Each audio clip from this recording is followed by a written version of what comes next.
School जाने के लिए तैयार हो रहा था। उसने अपनी माँ से कहा, माँ, मेरे जूते टूट गए हैं। कब से इन्हें चला रहा हूँ। मुझे नए जूते कब दिलाओगी? मुझे खेल प्रतियोगिता में भाग लेना है। जानती हो, वो कल ही तो है। बेटा, मैं बहुत जल्द तुम्हें जूते दिला दूंगी। पर ऐसा तो तुम कब से कह रही हो। इस बार सच में दिला दूंगी। अभी तुम्हें स्कूल के लिए देर हो रही है। चलो चलो, जल्दी करो। अच्छा माँ, मैं जाता हूँ। सोनू स्कूल के लिए निकल गया।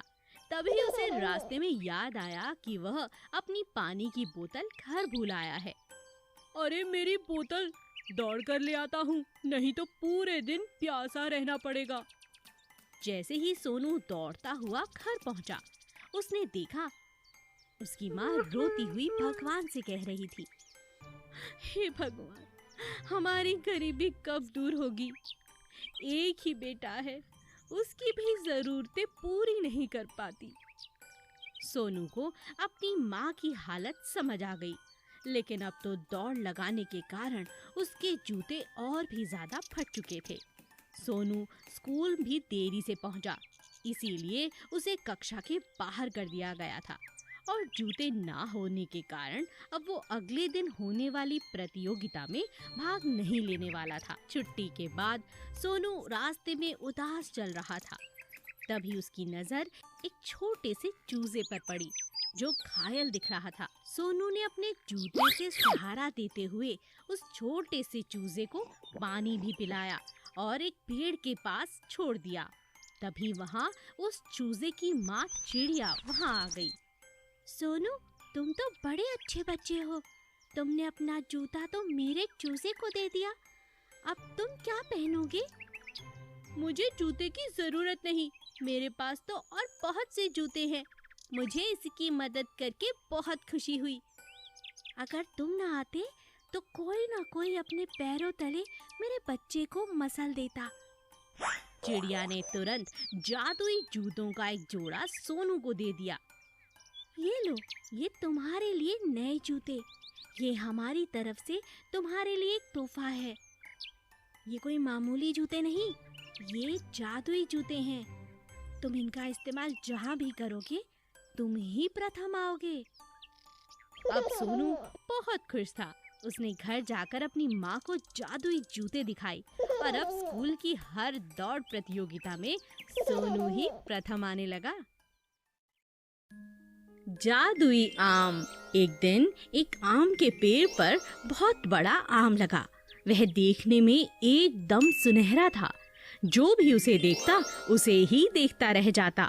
सभी आम उसकी सुंदरता से जलने लगे। देखो, यह आम कितना बड़ा है और सुंदर भी। हाँ, सब इसे ही खाना चाहते हैं।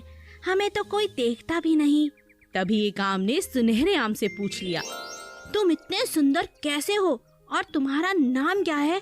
मेरा नाम जादुई आम है और मेरे जादू के कारण ही सब मुझे पाना चाहते हैं। जादुई आम को खुद पर बहुत घमंड था। वह कभी किसी की मदद नहीं करता था और ना ही किसी से ज्यादा बात किया करता था। वो कौन खुशनसीब होगा जो मुझे खाएगा। एक दिन वहाँ के राजा सैर पे निकले। उसने रास्ते में जादुई आम को देखा।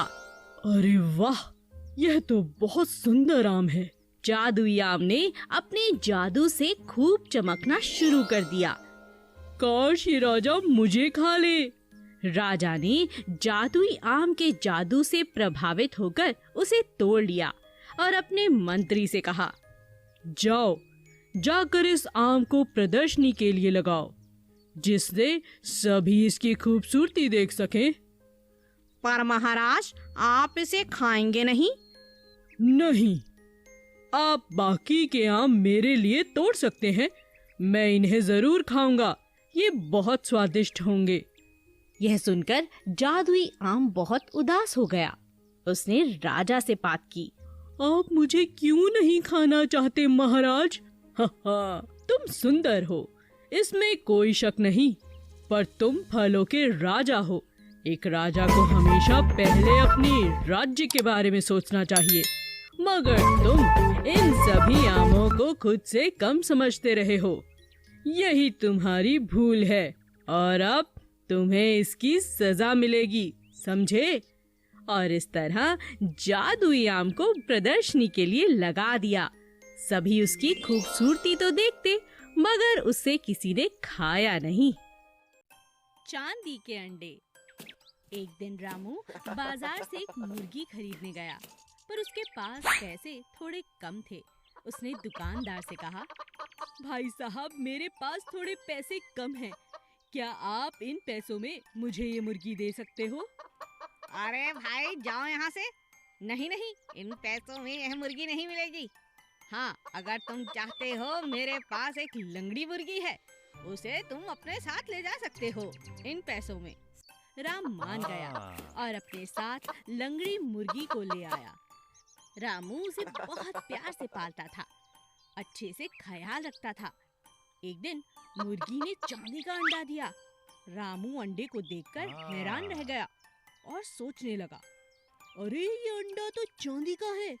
एक मुर्गी चांदी का अंडा कैसे दे सकती है? उसे अपनी आंखों पर यकीन नहीं हुआ। अगले दिन फिर से मुर्गी ने एक और चांदी का अंडा दिया। इस बार रामू को लगा, लगता है ये जादुई मुर्गी है, पर सबसे पहले मुझे इस अंडे को बेचकर इसका पैर ठीक कराना चाहिए। रामू ने चांदी का एक अंडा बेच दिया और मुर्गी का इलाज करवाया। बहुत जल्द मुर्गी बिल्कुल ठीक हो गई। मुर्गी रामू से बहुत खुश थी। उसने रामू से कहा, तुम्हारा बहुत बहुत शुक्रिया, तुम बहुत अच्छे हो। तुमने मेरा इलाज करवा दिया। अब मैं अच्छी तरह चल सकती हूँ। क्या तुम मेरी एक और बात मानोगे? हाँ हाँ, बोलो। मुझे खुद से दूर मत करना। मैं हर रोज तुम्हें चांदी का अंडा दूंगी। नहीं नहीं, ये अंडा मेरे किसी काम का नहीं। मैं तुम्हें खुद से कभी अलग नहीं करूंगा। ये चांदी का अंडा मुझे लालची बना देगा। मुझे तो छोटे छोटे चूजे बहुत पसंद हैं और तुम्हारे अंडे भी। मैं मेहनत करके कमाना चाहता हूँ। मुर्गी ने कहा, ठीक है रामू, जैसा तुम कहो। मैं दोबारा अपनी जादुई शक्ति की सहायता नहीं लूंगी और हमेशा तुम्हें अच्छे अच्छे अंडे दूंगी। इस तरह जादुई मुर्गी ने अपना सारा जादू त्याग दिया और रामू के साथ खुशी खुशी रहने लगी।